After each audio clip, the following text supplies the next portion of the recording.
نحمده ونستعينه ونستغفره ونؤمن به ونتوكل عليه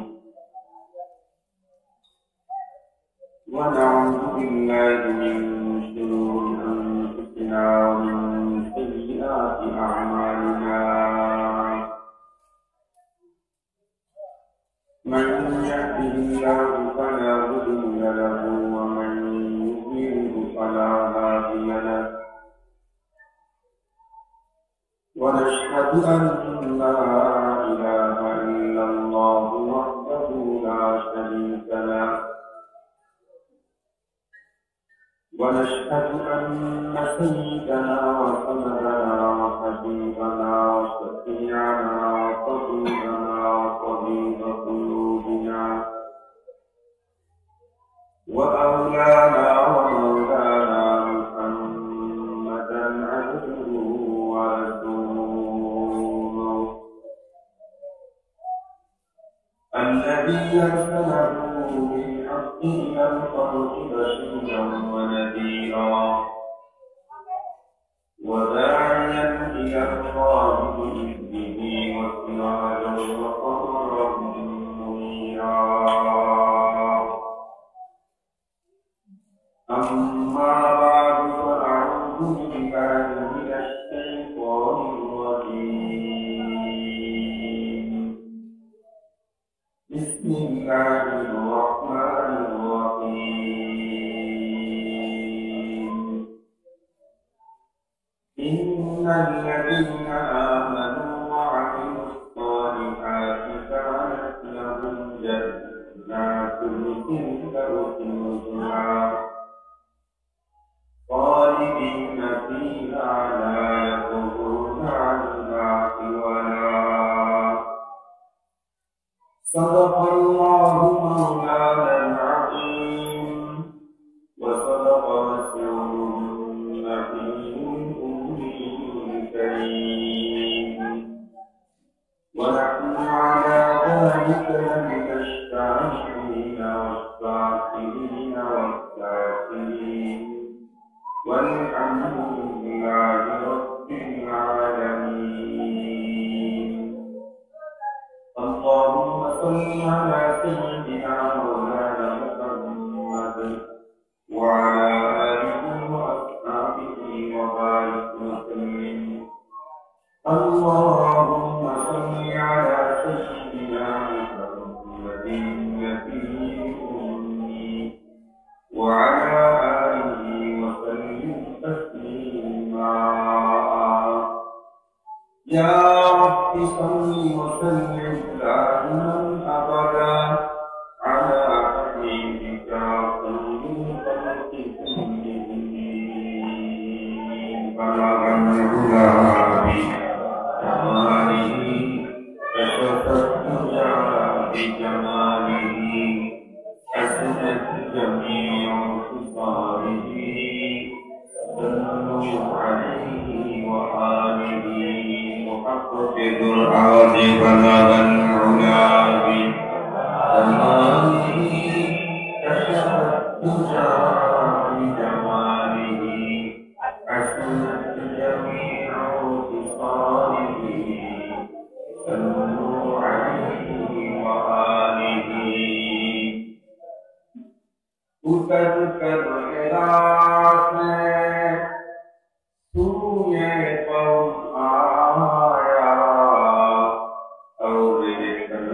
आया और लाया बलगन जमाली कशफत तुजा बिजमाली असमत जमीअ खुसालिही सल्लु अलैहि व आलिही ओरे पाखी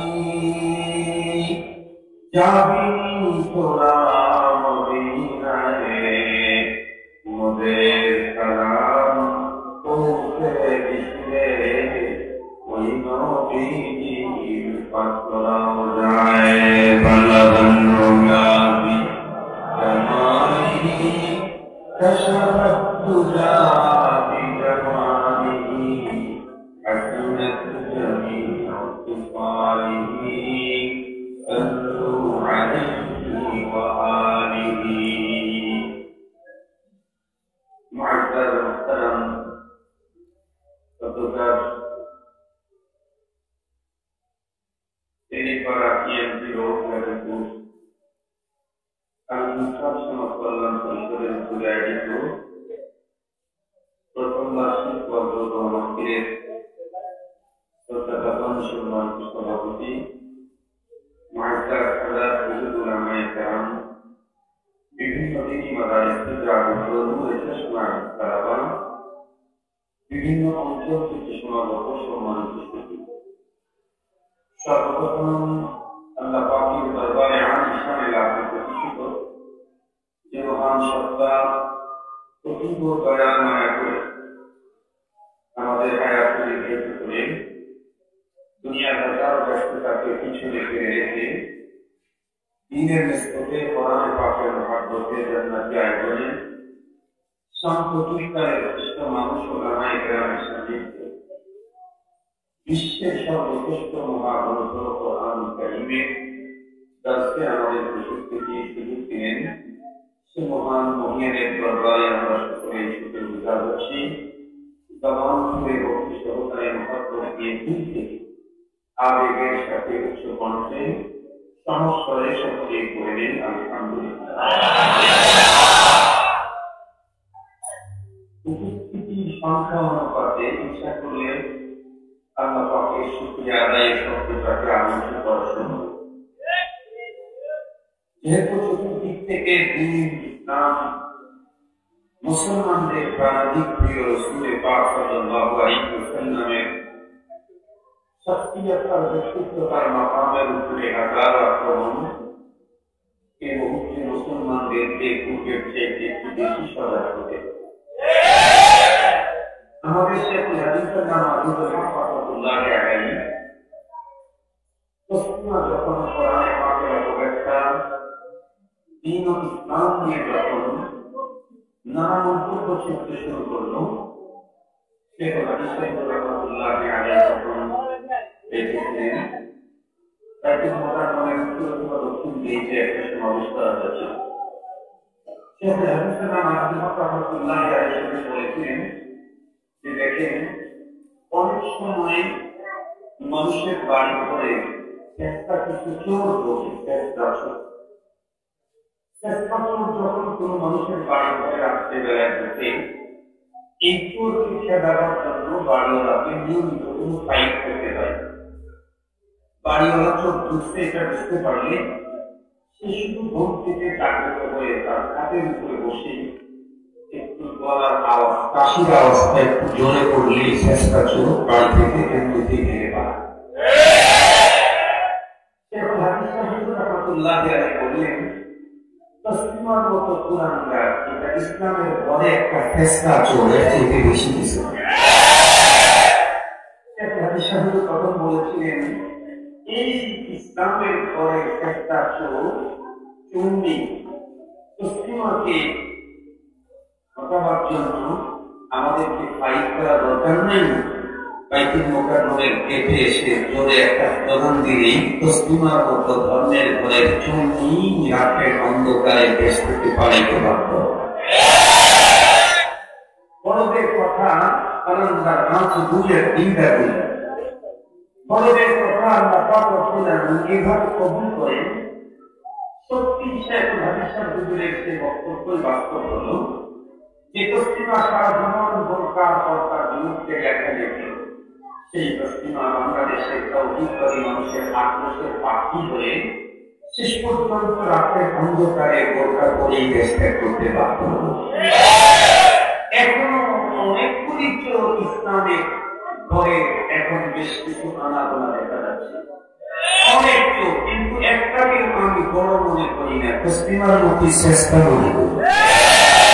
এদেরকে বিদায় করার জন্য ওলামায়ে কেরাম তাওহীদি জনতাকে নিয়মিত কোনো ফাইটিংয়ে যেতে হবে না, তাকবীরের আওয়াজটা একটু বড় হলেই ওরা নিজ অর্থের ভিতরে বোরকা পরে ঢুকতে বাধ্য হবে। এই কারণে মহান সত্তার শুকরিয়া আদায়ের শব্দটা যতটুকু শক্তি আল্লাহ পাক আমাদেরকে দিয়েছেন, আবার অসুস্থ হয়ে পড়েন না, এত করে বলেন না যে এক সিগন্যালে অসুস্থ, এরকম দরকার নেই। তবে দিল থেকে শিখতে আগায় সবচেয়ে বের করা দরকার।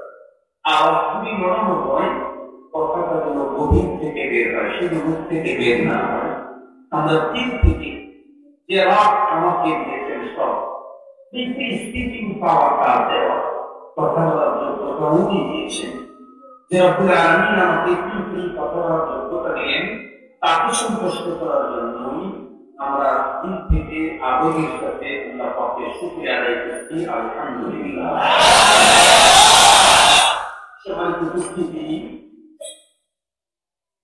সবসময়ের জন্য কিছু করি, কোন সাবজেক্ট কোন কথাগুলি বললে মানুষের বেশি কাজ, এটা কিছু করি।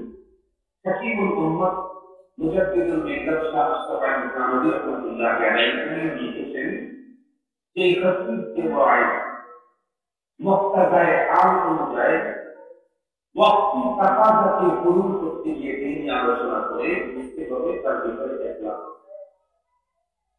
আর যদি একটি মনে মনে এটা প্ল্যান রাখে যে ওয়াক্তি তাকাজা দেখা আমাকে এমন আলোচনা করতে হবে যে আলোচনার দ্বারা শ্রোতা আমাকে বার্তা দেবে, তাহলে বুঝতে হবে তার বিষয়ে ইখলাস নেই।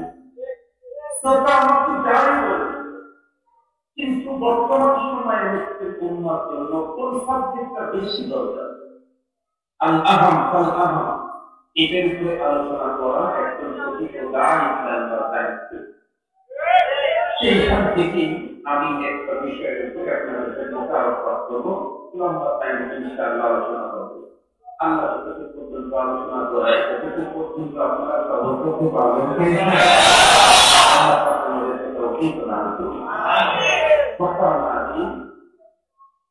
শীতকালে কোন মানুষ যদি নিয়োগ ছাড়া, শীতকালে কোন মানুষ যদি নিয়োগ ছাড়াও কোন আগুনের কাছে গিয়ে দাঁড়ায়, তাহলে সে কি তাপ পাবে না?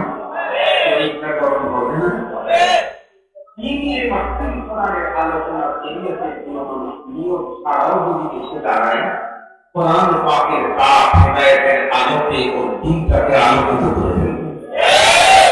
এই জন্য যতক্ষণ পর্যন্ত এখানে অবস্থান করবো, ততক্ষণ পর্যন্ত কিছু যদি না হয়, কমপক্ষে গুণামুক্ত কিছু টাইম পার করার সৌভাগ্য পাবো। আমরা এখন আশা করি, আমরা আশা করি যতক্ষণ পর্যন্ত অবস্থান করবো, ততক্ষণ পর্যন্ত আমাদের গুণাগুলি মাপের জন্য আল্লাহ পাকের কাছে আবেদন করতে থাকবেন, ফেরেশতা করি আমাদের জন্য দোয়া করতে থাকবে। গভীর পানির অভ্যন্তরে যে সমস্ত মৎস্যমণ্ডলী আছে, এগুলি আমাদের জন্য মাগফিরাতের দোয়া করতে থাকবেন। সত্য হলো একটা, ওয়াজ শোনার জন্য আসতে হবে না, দিন শিক্ষার মধ্যে আসতে হবে। আমরা দিন শিখতে এসেছি, কি বলেন? আমরা দিন শিখতে এসেছি। নিঃশব্দ কিছু ভাষা, কিছু সুর, কিছু কণ্ঠ, কিছু আওয়াজ, কিছু ঘটনা, এটা শুনতে আসছি আমরা দিন শিখতে। আল্লাহ বলেছে এই নিয়োগ করার তৌফিক দান করুন। আমিন। আপনারা বলেন তো দেখি, এই পৃথিবীতে যত মানুষ এসেছে, একজন মানুষের সাথে আর একজনের 100% মিল থাকবেন না। বাবা ছেলের 100% বেশি মিল থাকে, মা মেয়ের বেশি মিল থাকে, স্বামী স্ত্রীর বেশি মিল থাকে। একই সময় 10 জনের বেশি 10 রকমের হতে পারে, 10 জনের মধ্যেই 10 রকমের হতে পারে।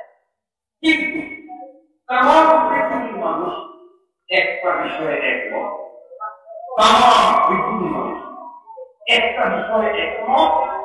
এই বিষয়ে দ্বিমত পোষণ করার মতো মানুষ অতীতেও ছিল না, এখনো নাই, কিয়ামত পর্যন্ত আসবে না।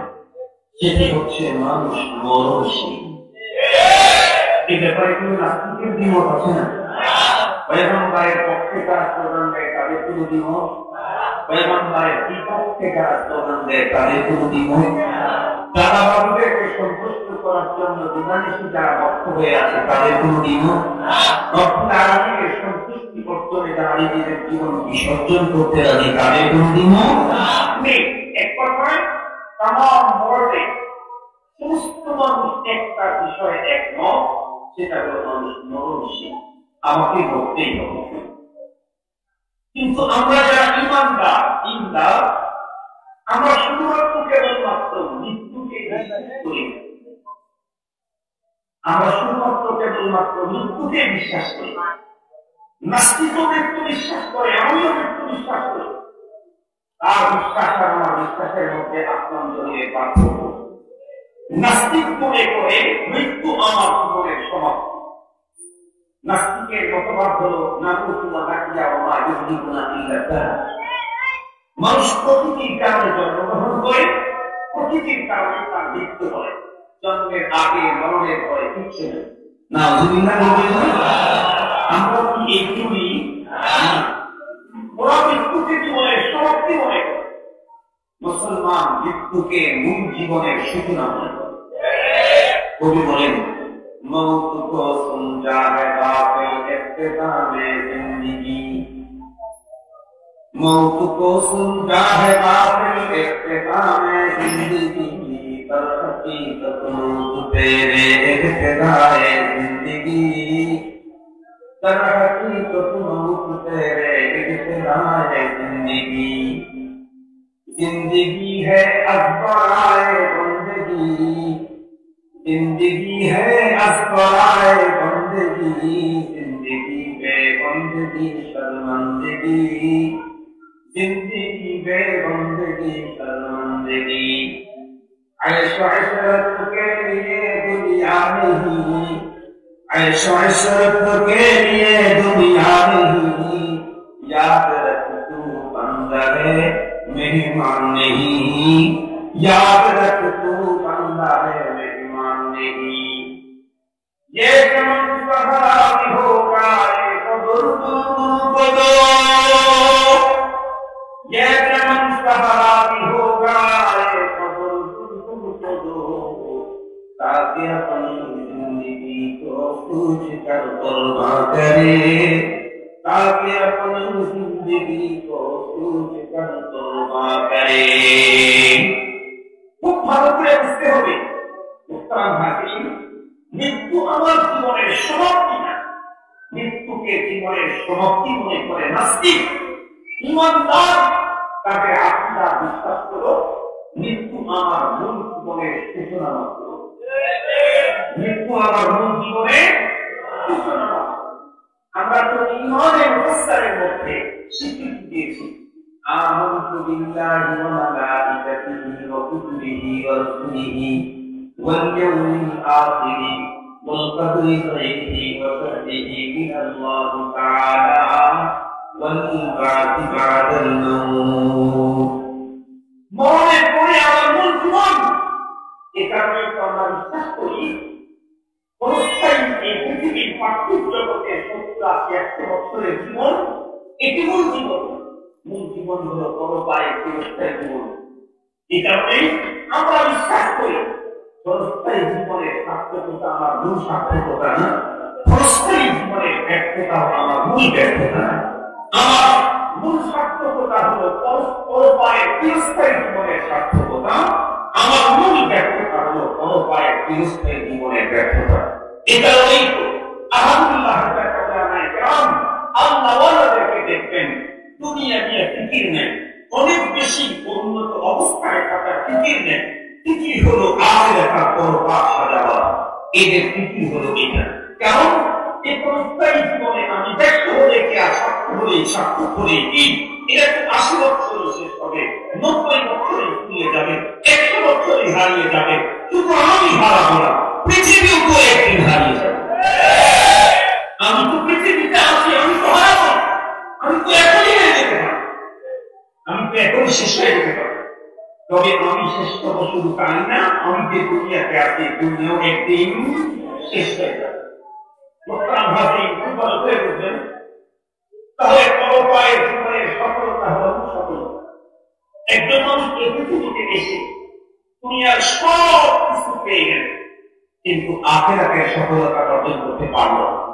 তাহলে প্রত্যেককে বড় ব্যর্থ, প্রত্যেককে বড় বদনসিব, প্রত্যেককে বড় তোমার কপাল পৃথিবীতে সেকেন্ড আর কেউ নাই।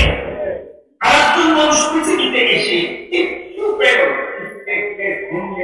নাই সামাজিক কোন অবস্থান নাই, নয় তার কোন দক্ষতা কোন যোগ্যতা, কিন্তু সে পরপারে সফলতা অর্জন করতে সক্ষম হয়েছে। তাহলে আমি বলতে চাই, বর্তমান পৃথিবীর পাওয়ারফুল রাষ্ট্র আমেরিকার জো বাইডেনের মতো 1 কোটি জো বাইডেনকে একত্রিত করলে যা হবে, তার চাইতেও এই স্টেটলেস হোমলেস অরবানি ছাড়া সামাজিক অবস্থান ছাড়া সাধারণ একজন মানুষকে পরপারে জীবনে সফলতা অর্জন করেছে ওর মর্যাদা কোটি কোটি কোটি কোটি কোটি কোটি তবে আমাদের মাথার মধ্যে আসতো যে কোনটাই এই জীবনের সফলতা আমার মূল সফলতা না, এই জীবন আমার মূল জীবন না। আমি তো পৃথিবীতে থাকতে আসি না, আমি তো পৃথিবীতে থাকতে এসেছি। থাকতে চাইতে কোন সুযোগ আছে কি? পৃথিবীতে থাকার যদি সুযোগটাই থাকতো, তাহলে বাংলাদেশকে স্বাধীন করার জন্য সবচেয়ে বেশি উদ্যোগী ছিলেন, একটা জাতিকে সংগঠিত করেছিলেন স্বাধীনতার স্থপতি বঙ্গবন্ধু শেখ মুজিব বেঁচে থাকতেন। উনি দেশ স্বাধীন করলেন জীবনের উপরে ঝুঁকি দিয়ে। মুক্তিযোদ্ধা যুদ্ধ করতে রাজপথে এলেন ক্ষমতাসীন একটা দলের বিরুদ্ধে, একটা ক্ষমতার বিরুদ্ধে, তখন যা ক্ষমতায় ছিল তাদের বিরুদ্ধে জীবন পাঠিয়েছে বর্তমান হাসি। এবং এক পর্যায়ে আল্লাহ পাক তাদেরকে স্বাধীনতা দিলেন। কিন্তু বলুন তো দেখি, দিন যত বাড়াচ্ছে মুক্তিযোদ্ধা তত বাড়তেছে না হারাচ্ছে? কারণ এই পৃথিবীতে কেউ থাকতে আসে, সবাইকে চলে যেতে হবে। খুব ভালো করে বুঝবেন তো, আসছি কেন? আসছি কেন? আমাকে তো মূল পরপারের জীবনে যেতে হবে। আমি আসি না, আমাকে পাঠানো হয়েছে। আমি আসি না, আমাকে পাঠানো হয়েছে। কেন পাঠানো হয়েছে? রাসূল কারীম সাল্লাল্লাহু আলাইহি ওয়াসাল্লাম স্পষ্ট করে দিয়েছেন, আদ-দুনিয়া মাযরাআতুল আখিরাহ। তোমাকে পৃথিবীতে পাঠানো হয়েছে পৃথিবীতে বিল্ডিং, গাড়ি আর নেতৃত্ব আর নিজের ব্যক্তিত্বকে গুছাবার জন্য। তোমাকে পৃথিবীতে পাঠানো হয়েছে আখিরাতের পুঁজি করার জন্য। সহজভাবে বলতে চাই, আমি পৃথিবীতে এসেছি থাকার জন্য, চলেই যেতে হবে আমাকে। থাকতে চাইলেও কোনো সুযোগ নেই। কেন আসছি? জান্নাত জেতার জন্য পৃথিবীতে এসেছি। জান্নাত জেতার জন্য। আপনাদেরকে একটা কথা বলে আনন্দ, আমাদের দেশে কখনো কখনো ফ্রান্স, কখনো জাপান, কখনো জার্মানের খেলোয়াড়রা খেলতে আসেন। কথা বলেন না কেন? খেলতে আসে না? ওরা যে আমার দেশে খেলতে আসে, ওরা কি থাকতে আসে? কিসের জন্য আসে? ট্রফি জিততে আসে, ট্রফি জিতার জন্য আসে। জার্মান, জাপান, আমেরিকা, লন্ডন এই জাতীয় দেশে ইন্টারন্যাশনাল খেলোয়াড় তাদের দেশ থেকে আমার দেশে আসে থাকার জন্য না, ট্রফি জেতার জন্য। খেলোয়াড়রা তো জাপান থেকে আমার দেশে এসেছিল থাকার জন্য না, ট্রফি জেতার জন্য। জাপান থেকে তো খেলোয়াড় আমার দেশে এসেছিল থাকার জন্য না, ট্রফি জেতার জন্য। ফ্রান্স থেকে তো খেলোয়াড় আমার দেশে এসেছিল থাকার জন্য না, ট্রফি জেতার জন্য। আমেরিকা থেকে আমার দেশে খেলোয়াড় এসেছিল থাকার জন্য না, ট্রফি জেতার জন্য। আমাকে আল্লাহ পাক দুনিয়াতে পাঠিয়েছেন থাকার জন্য না, জান্নাত জেতার জন্য। আমি পৃথিবীতে এসেছি কি জিততে? চেয়ারম্যান হতে, মেম্বার হতে, এমপি হতে, মেয়র হতে। কি জন্য এসেছি? জান্নাত জিতে নিতে। কথা বলে না কেন? কি জন্য এসেছি? জান্নাত জিতে নিতে। এ কারণে আমি যদি পৃথিবীতে আসার পরে আমি যদি আল্লাহ পাকের জান্নাত জিততে পারি বড় পায়, তাহলে আমি সাক্ষ্য। এই কথা, এই ঘোষণা স্বয়ং আল্লাহ পাক দিয়েছেন। আল্লাহ পাক বলেন, মান যুহতিহা আনিন নারি ওয়া উদখিলাল জান্নাতা ফাকাদ ফাস।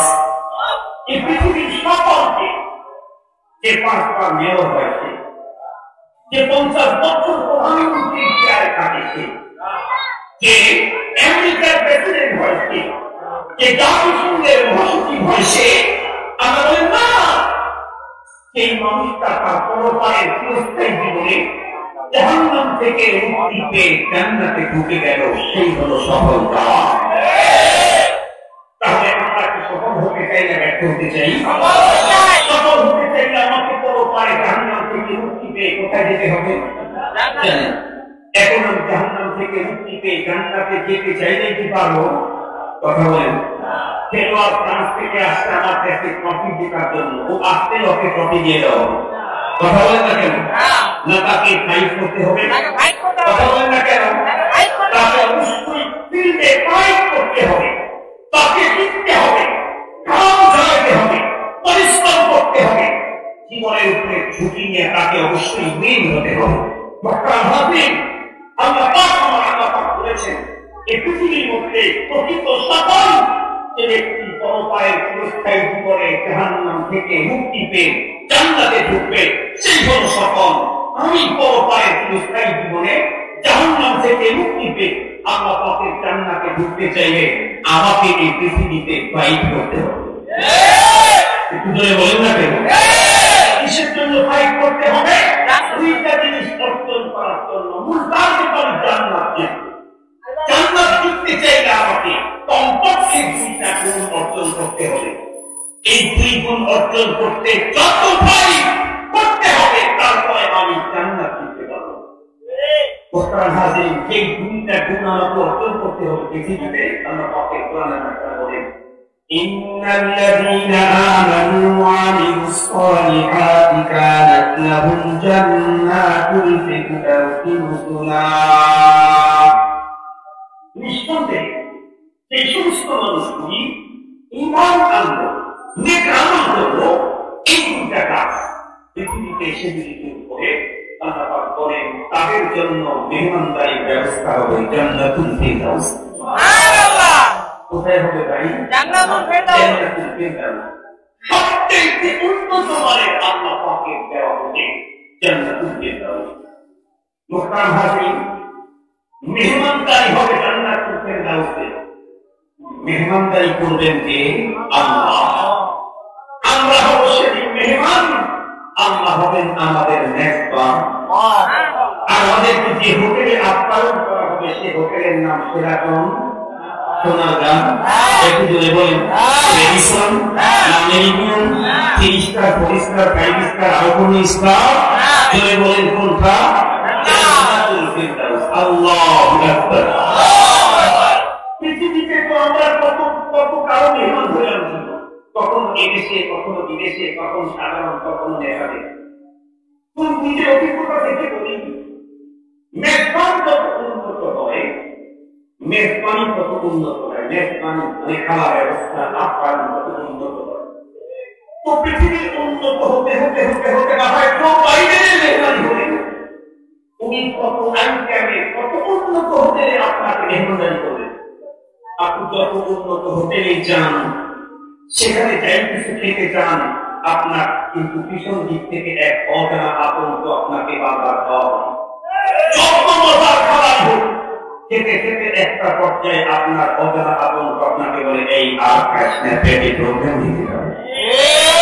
কথা বলেন, মজার খাবার অনেক আইটেম, কিন্তু একটা পর্যায়ে যাওয়ার পরে আপনাকে অজানা আতঙ্ক বলে আর খাস না, একদিন গ্যাস করতে পারে।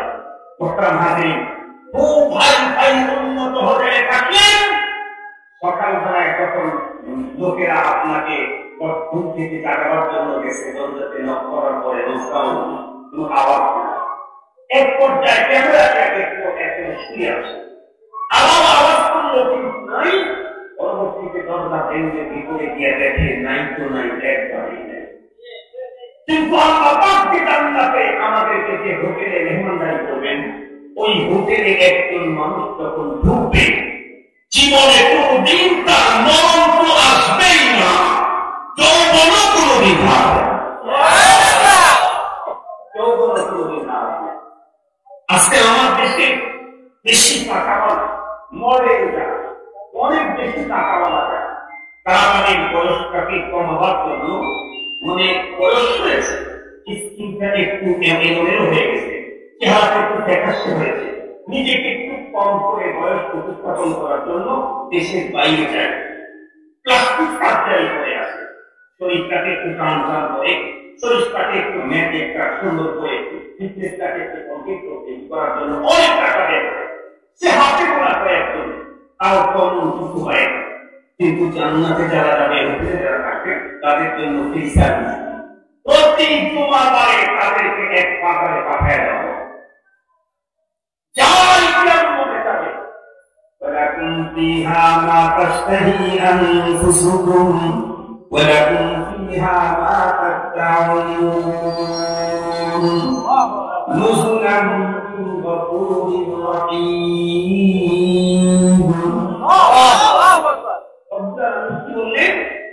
তোমার মনে ডাল দয় হবে মনে ডাল দয় হবে মুখ দিয়ে যা বলবে তা তো পাবে মুখে বল নাই মনে দয় হয়েছে ওইটা রেডি হয়ে তোমার কাছে আসবে আর এই মেহমানদারি হবে পৃথিবীর কোন সৃষ্টির পক্ষ থেকে না অতীব দয়াময় অস্বাভাবিক ক্ষমাশীল রব্বুল আলামিনের পক্ষ থেকে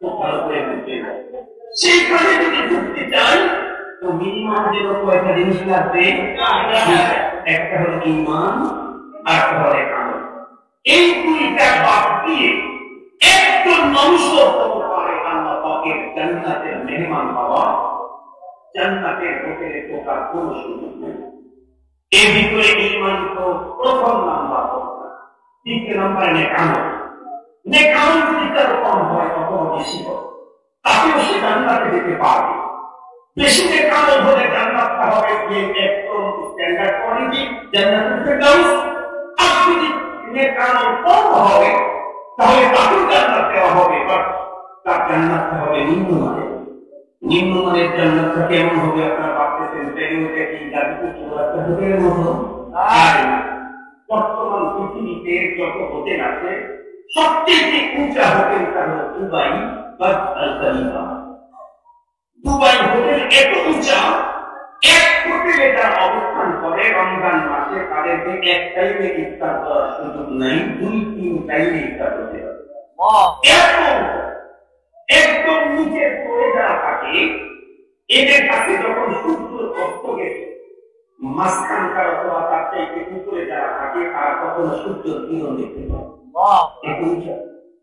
ওরা যখন ইফতার করছে একদম উপরেওয়ালা তখন পর্যন্ত সূর্যের আলো দেখতে পায় একই বিল্ডিং এর নিচে ওরা ইফতার করছে আর এদেরকে অপেক্ষা করতে পারে এটা মানুষের তৈরি হয় একটা হোটেল একটু আরো অত্যাধুনিক হোটেল সৌদিতে তৈরি হচ্ছে ওটাও দেখে এসেছি আমি ওটাও দেখে এসেছি এখন হয়ে সৌদি আরো একটা 2-4 ফিট বা 10 ফিট উঁচু হোক দিন যত বাড়বে আরো অত্যাধুনিক হোটেল তৈরি করবে পৃথিবী এরকম অত্যাধুনিক কারণে হোটেল তৈরি করতে করতে করতে করতে কিয়ামতের একদম আগে যে হোটেলটা ফিনিশিং পাবে এটার প্রযুক্তি এটার ডিজাইন এটার সৌন্দর্য এটার দৃষ্টিনন্দন অবস্থা হবে পৃথিবীর সবচেয়ে সেরা পৃথিবীর শুরু থেকে শেষ পর্যন্ত যত ইসলাম মার্কের হোটেল করা হবে সবগুলি হোটেলের কি বলবো তার সবগুলি হোটেলের সৌন্দর্য সবগুলি হোটেলের মাকাম মর্যাদা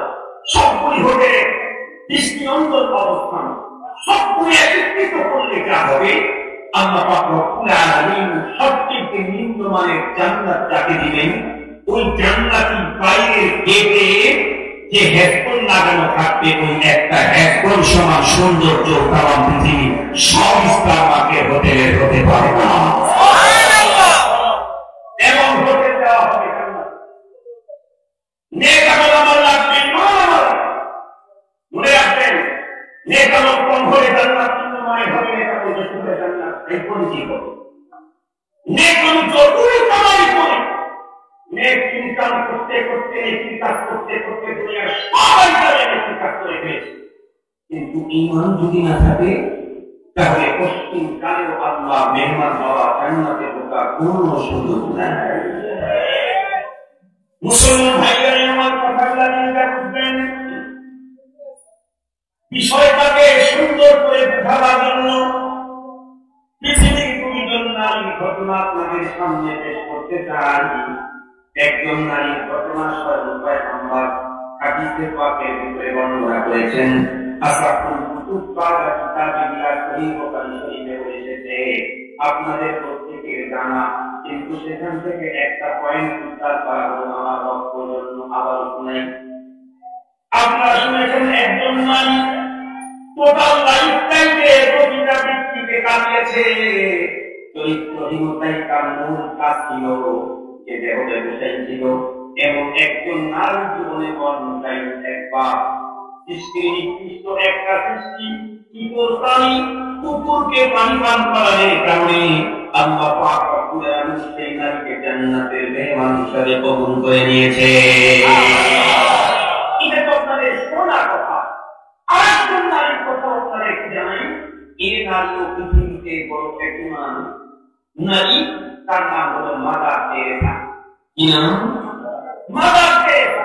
যদিও আমার দেশে না, কিন্তু এই দেশেও মাদার তেরেসা নামে ফাউন্ডেশন আছে। মাদার তেরেসা নামে একাধিক ফাউন্ডেশন আমার দেশে আছে, যদিও এই দেশের নারী। এই নারী আমার জীবন টোটাল নয়, ওয়ান টাইম না, ওয়ান টাইম সে সৃষ্টি শ্রেষ্ঠ মানব সেবাতে জীবন কাটিয়ে এত সিরিয়াস মানব সেবা করলো, পৃথিবী তাকে তার মানব সেবায় সন্তুষ্ট হয়ে অনেকবার তাকে মেরে সে এমন ভাবে মানব সেবা করল, সে চিরকুমারিত্ব বরণ করেছে।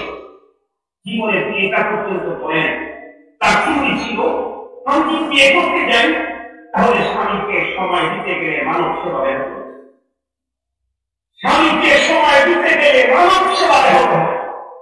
এ কারণে সে চিরকুমারিত্ব বরণ করে টোটাল নয়, ওয়ান টাইম সৃষ্টি শ্রেষ্ঠ মানুষের সবার সেবা করে গেল। পৃথিবী তাকে বহুবার মেয়েকে পর্যন্ত দিল। সে মেয়েটা মারা গেছে আজ থেকে 15-20 বছর আগে। জিজ্ঞাসা করতে চাই, টোটাল নয় সৃষ্টির শ্রেষ্ঠ মানব সেবার মতো এত উন্নত দেশের কাজ করার পরে এই মেয়েটা কি জান্নাত পেল? মাদার তেরেসা নামেই তো বুঝেছেন, ঈমান আছে কি? আরে বুঝে বলেন জান্নাত পেল কি? কেন জান্নাত পেল না? আগের মহিলাকে পুরা জীবন তার অধিকার বিক্রি করলো, ওয়ান টাইম ইতর প্রাণী কুকুরকে পানি পান করার কারণে আল্লাহ পাক তাকে জান্নাতের নিশান দিয়ে দিলেন। আর এই নারীটা টোটাল নয়, ওয়ান টাইম সৃষ্টির শ্রেষ্ঠ মানব সেবা করলো, তারপরেও কেন জান্নাত পেল না?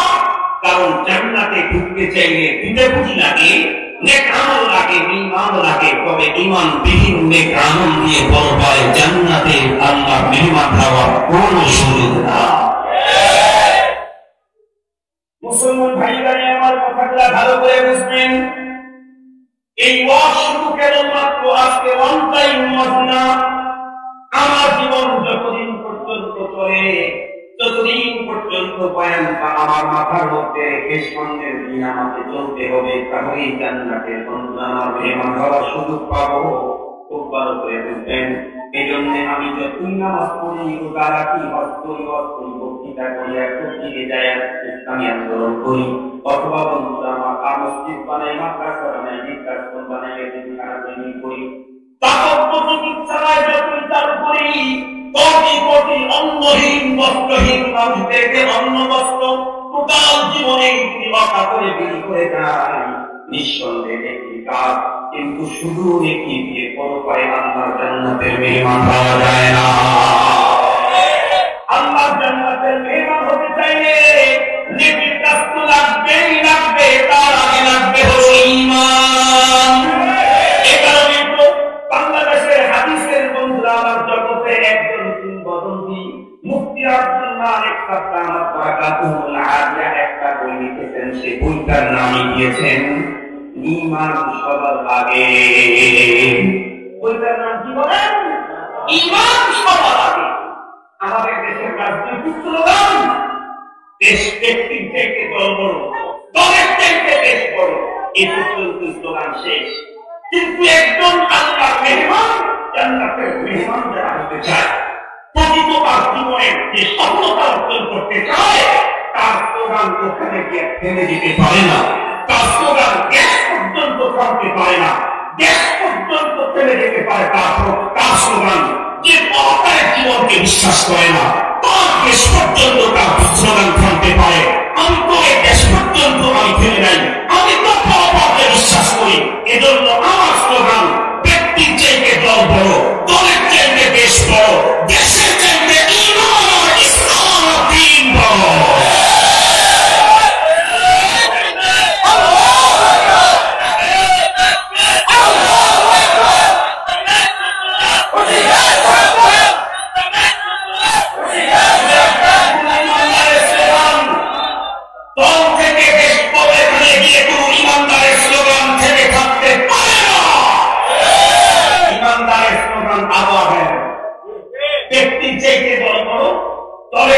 দেশ বড়, দেশের চাইতে কি বড়?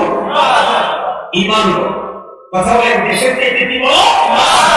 তাহলে দেশ রক্ষা করতে যদি প্রয়োজন হয় কোন নেতাকে মাইনাস করা করতে হয়। কি বলেন? দেশ দল রক্ষা করার জন্য যদি প্রয়োজন হয় কোন দলের নেতা কর্মীকে মাইনাস করা করতে হয়। কথা বলেন না কেন? দেশ রক্ষার জন্য যদি কোন দলকে মাইনাস করতে হয় করতে হয়। এই জন্য তো বাংলাদেশে অনেক দলকে নিষিদ্ধ করা হয়েছে। কেন? কারণ দলের চাইতে দেশ বড়। যেই দল দেশের জন্য ঝুঁকি সেই দল অনুমতি পেতে পারে না। যেই ব্যক্তি দলের জন্য ঝুঁকি সেই দল ওই দলে থাকতে পারে না। ঠিক তত তার চাইতে বড় হলো ঈমান। যেই দল ঈমানের জন্য ঝুঁকি সেও দেশে থাকতে পারে না।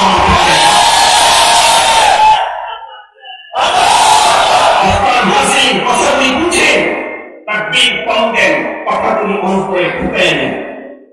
এখন থেকে চলার পথের জন্য এই কথাগুলাকে মেনে পছরে আল্লাহ পাক কুসি আওয়ালান নাফসি ওয়া ইয়াকুম। এই ওয়াজ শুধুমাত্র আমি আপনাদেরকে করছি না, প্রথমে আমি আমাকে ওয়াজ করছি, প্রথমে আমি আমাকে ওয়াজ করতেছি, আপনাদের আমাদের জাতি পিতা ইব্রাহিম আলাইহিস সালাম আমাদেরকে দেখিয়েছেন ঈমান আর দ্বীন আমার কাছে সবচেয়ে বড়।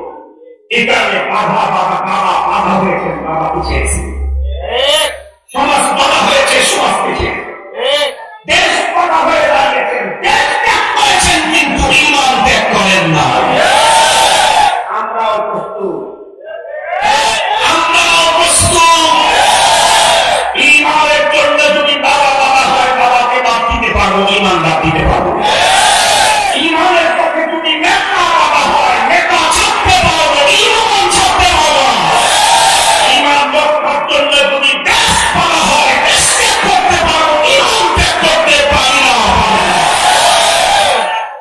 আমাদের নবী মুহাম্মদ রাসূলুল্লাহ বলেছেন, জন্ম নিয়েছিলেন মুখে কামড় শুনেন, মুখে কয়টা কামড়, কথা বলবেন মদিনায় কয়টা কামড়, মুক্তাতে জন্ম নিলেন এমন এক পবিত্র জমিনে যেখানে কামড়, মুক্তায় জন্ম নিলেন এমন এক জমিতে যেখানে কামড়। এরপরে পয়গম্বর এখন আসেন কোথায়? কাবা কোথায়? শুধুমাত্র কেবলমাত্র ঈমান আর দ্বীনের খাতিরে গেলেন। মাতৃভূমি ছাড়া কোন যুক্তি কোথায়? খানায় কাবা এরিয়া ছাড়া কোন যুক্তি কোথায়? শুধুমাত্র ঈমান রক্ষার তাগিদে, দ্বীন রক্ষা করার তাগিদে পয়গম্বরের মতো মানুষ মক্কার মতো পবিত্র জমিটাও ছেড়ে আর জায়গায় হিজরত করলেন। আমার রাসূল যদি মক্কার মতো পবিত্র জায়গা ছেড়ে ইসলাম রক্ষার জন্য, ঈমান রক্ষার জন্য হিজরত করতে পারে, আমি তো আমার মাতৃভূমি অবশ্যই থাকতে পারি, তবে ঈমান ছাড়তে তাই বলে আমার যদি দাদা বাবুর ওই লোকগুলা মনে করে তাহলে মনে হয় মোল্লারা কাপড় বস্তা দিয়ে পার হওয়ার জন্য চেষ্টা করতেছে। অত সহজে পার হবে না শাহজালালের পূর্ণভূমি মুসলমান, অত সহজে পার হবে না। এই দেশ থেকে পার হওয়ার জন্য আসলে আল্লাহ না করুন, আল্লাহ না করুন, আল্লাহ না করুন, যদি কখনো এমনই পরিস্থিতি হবে যে ঈমান রক্ষার জন্য দেশ ত্যাগ করতে হয়, আমাকে তাও করতে হবে। যদি কখনো এমন হয় তাহলে দেশ ত্যাগ করে যাচ্ছি, ওই নীল স্বপ্ন দেখুন, ওই নীল স্বপ্ন জীবনের বাংলার জমিনে বাস্তবায়ন হবে। খুব ভালো করে কথাগুলি বোঝাতে চেষ্টা করবেন, তাহলে আমার মূল জীবনের সফলতার জন্য কয়েকটা পুঁজি লাগবে। দুইটার ভিতরে অবশ্যই কোনটা দরকার? ঈমান। শুধু এটা আমি নেব, গ্রহণ করো ঈমান কি? আপনাদেরকে সহজে অল্প সময় বোঝাবার জন্য বলি, আমাদের মহা গ্রন্থের নাম কি? এটা আমাদের ধর্মীয় গ্রন্থ কোরআনুল কারীমের বিসমিল্লাহর বা থেকে সূরা নাসের সিন, মিনাল জিন্নাতি ওয়ান নাসি শেষে দিয়ে সিন আছে, সিন পর্যন্ত টোটালটা বিশ্বাস করার নাম হলো ঈমান। ভালো করে বুঝবেন, আবার বলছি, ঈমান হলো কোরআনুল কারীমের বিসমিল্লাহর বা থেকে সূরা নাসের সিন পর্যন্ত টোটালটাকে 100% মনে মনে প্রাণে বিশ্বাস করার নাম ঈমান। মুসলমান এটাকে দোকানরা বিশ্বাস করলে ঈমান। এখন ঈমান চলে যায় কখন, ঈমান হতে কবিতা লাগে, ঈমান যায় কখন এটাও তো আমাদের জানা দরকার। ঈমান কখন যায় বিষয়টাকে বোঝার জন্য একটা মেসেজ দিয়ে খুব ভালো বুঝবেন।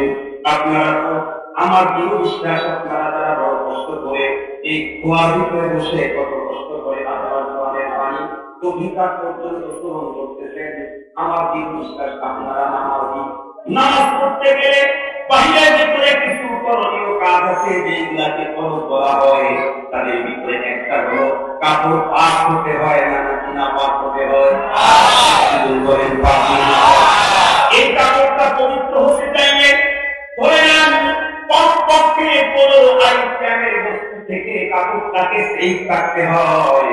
যেমন মনে করেন মানুষের পেশাব, পায়খানা, এরপরে ব্লাড, এরপরে পুষ, এরপরে মানুষের নির্ধারিত বন্ধু আমার বিশেষ অঙ্গ থেকে বের হয়, এগুলাকে আরবিতে নদী বলে, অগ্নি বলে, নদী বলে।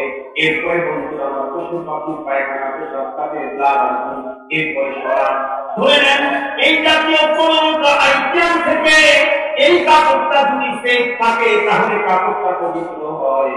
কিন্তু আমার জিজ্ঞাসা হলো অপবিত্র হওয়ার জন্য কয়টা আইটেম লাগা লাগে? একটা দিয়ে অপবিত্র হয় মাত্র দুটো। ডিগ্রি করি মাদ্রাসা প্রিন্সিপাল, মাদ্রাসা আপন প্রতিষ্ঠায় চালু করেছি, প্রতি বছর হতে যাই, প্রতি মাসে আমরা যাই, কত বিদ্যাপন করে নিলাম। আমি তো থাকতাম না মসজিদে মুসল্লির কাতারে, নামাজের কাতারে কোটি কোটি ইমানের পরিচয় করা যায় না। জাকাত দিতে গিয়ে কোটি কোটি ইমানের পরিচয় করা যায় না। কোন কি বলে ওরা বিদ্যাস্থান করতে গিয়া, জাকাত প্রতিষ্ঠায় করতে গিয়া চরিত্রকর কাজ করে, নেতির কাজ করে কোটি কোটি ইমানের পরিচয় হয় না। তবে নামাজ ছাড়াও ইমানের পরিচয় হয় না, রোজা ছাড়াও ইমানের পরিচয় হয় না, জাকাত ছাড়াও ইমানের পরিচয় হয় না, হজ ছাড়াও ইমানের পরিচয় হয় না, শুধু হজ আর জাকাত আর হজ দিয়েও ইমানের পরিচয় হয় না। মুহাম্মদ রাসূলুল্লাহর পিছনে নামাজ পড়েছে তাক্কা মুনাফিক, নামাজ পড়েছে পয়গম্বরের পিছনে, ঈমানদার হতে পারে নাই। যাকাত দিয়েছে পয়গম্বরের হাতে, ঈমানদার হতে পারে নাই। এই নামাজ কি রোজা আছে পয়গম্বরের সাথে, ঈমানদার হতে পারে নাই। হজ করেছে পয়গম্বরের মুআল্লিমের নেতৃত্বে, ঈমানদার হতে পারে নাই। প্রকৃত ঈমানদার হজের মৌসুমে হয় নাই, নামাজের কাতারে হয় নাই, যাকাত প্রদানের মুহূর্তে হয় নাই। যখন ডাক আসছে জিহাদে, দেশ ছাড়তে হবে, সংসার ছাড়তে হবে, নিজের জীবনের ঝুঁকি নিয়ে আল্লাহর জমিনে আল্লাহর দ্বীন প্রতিষ্ঠার আন্দোলনে যেতে হবে, ওই মুহূর্তে প্রমাণ হয়েছে এই ঈমানদারদের মুনাফিক।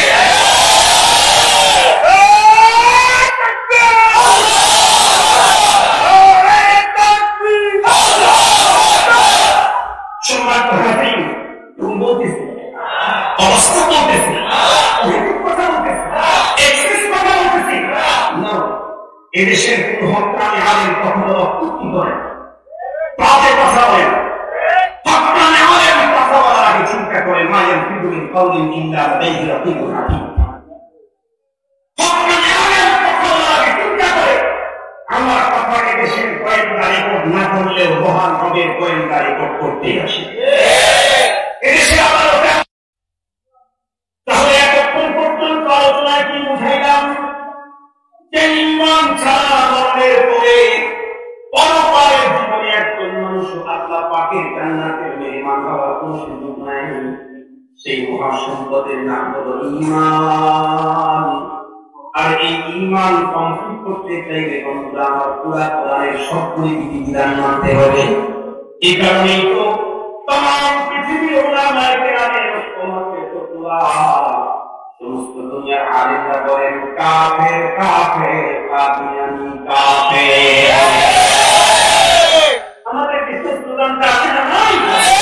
আমাদের দেশের স্লোগান দুইটা, কাফের কাফের নবীন পরে নবী নাই, একটু জলে বলে নবীন পরে নবী নাই, কাফের কাফের কিসের ভিত্তিতে কাদিয়ানিকে কাফের বলে? তো কোরআন বলে ও তো সূরা বাকারা না, সূরা আলে ইমরান বিশ্বাস করে, সূরা মায়েদা বিশ্বাস করে, সূরাতুল ফাতিহা বিশ্বাস করে, সূরা নাস পর্যন্ত বিশ্বাস করে।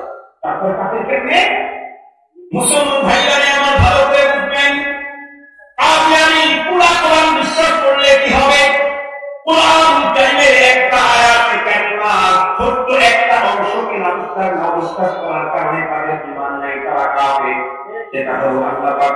মা কানা মুহাম্মাদুন আবা আহাদিন মিন রিজালিকুম ওয়ালাকিন রাসূলুল্লাহি ওয়া খাতামান নাবিয়্যিন। মা কানা থেকে শুরু করে খাতামান নাবিয়্যিনের আত্মীয় পর্যন্ত টোটালটার এই আয়াতের উপরে আপনাদের বিশ্বাস আছে আমার পয়গম্বরকে পয়গম্বর মানে, সেরা পয়গম্বর মানে, কিন্তু শুধুমাত্র খাতামান নাবিয়্যিন কোরআনের এই অংশটুকু বিশ্বাস করে না। এই জন্য টোটাল কোরআন বিশ্বাস করলেও তাদেরকে আমরা ঈমানদার বলতে পারি না, কাফের।